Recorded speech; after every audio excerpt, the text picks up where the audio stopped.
Panorama group, जो सोचता है वो करता है। आपके अपने सपनों का आशियाना। नमस्कार, आप देख रहे हैं सिटी पोस्ट और मैं हूं अभिषेक मिश्रा। क्या जीतन राम मांझी एनडीए के अगले पशुपति पारस साबित होंगे? ये बड़ा सवाल है। पशुपति पारस के निपट जाने के बाद क्या अब चिराग पासवान के अगले शिकार जीतन राम मांझी ही होंगे? राजनीतिक शिकार जीतन राम मांझी ही होंगे? ये बड़ा सवाल है। पशुपति पारस ने भतीजे चिराग पासवान से पंगा लिया और पंगा लेने की कीमत पशुपति पारस को चुकानी पड़ी। सीट तो गई ही, सीट तो एक भी नहीं मिली और एनडीए से भी एक तरह से आउट ही हैं, वो किनारे लगा दिए गए। पार्टी का दफ्तर भी नहीं बचा, बंगला भी नहीं बचा, वो भी खाली करना पड़ा है।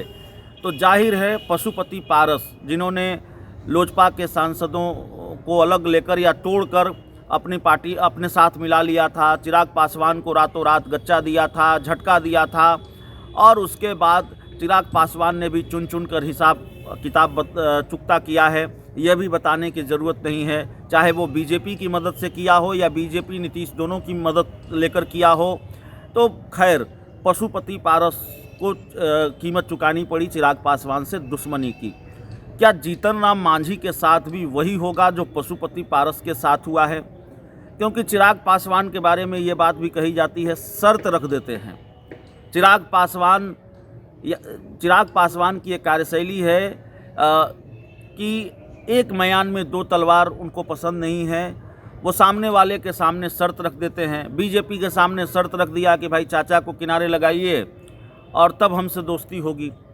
शायद यही डील रही हो, चर्चा भी बहुत होती है।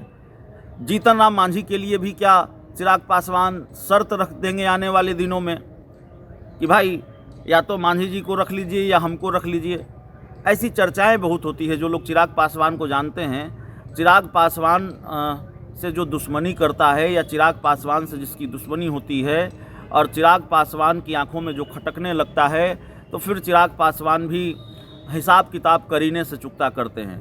देखिए, जीतन राम मांझी निपट जाएंगे या उनको निपटाना इतना आसान होगा, एनडीए से बाहर कर दिया जाएगा, ये सारी बात की चीज़ें हैं। होगा कि नहीं होगा, लेकिन अभी जो स्थिति दिख रही है एनडीए में, और ख़ासकर एनडीए में जिस तरह के हालात नज़र आ रहे हैं, चिराग पासवान और जीतन राम मांझी के बीच भिड़ंत, दोनों के बीच सियासी टकराव, और इस हद तक सियासी टकराव कि चिराग पासवान ने प्रचार करना भी जरूरी नहीं समझा जीतन राम मांझी की बहू के लिए। वो इमामगंज नहीं गए एनडीए के उम्मीदवार के प्रचार के लिए। तो ये दुश्मनी कम नहीं हो रही है, खाई पट नहीं रही है, खाई बढ़ती जा रही है, तलखी बढ़ती जा रही है। और जाहिर तौर पर आने वाले दिनों में जब ये दुश्मनी और तेज़ होगी, ये जंग और तेज़ होगी, तो फिर एक म्यान दो तलवार वाली स्थिति एनडीए में हो सकती है। या तो जीतन राम मांझी रह जाएं एनडीए में या चिराग पासवान रह जाएं एनडीए में। चिराग की ज़रूरत एनडीए को ज़्यादा है, बीजेपी को ज़्यादा है। इसीलिए जीतन राम मांझी पर इस बात का खतरा है कि कहीं उनका वही हश्र धीरे धीरे न हो जो पशुपति पारस का हुआ है। चिराग पासवान इस तरह के खेल में माहिर हैं और इस तरह से हिसाब किताब चुकता करने में माहिर हैं। बहुत बहुत धन्यवाद।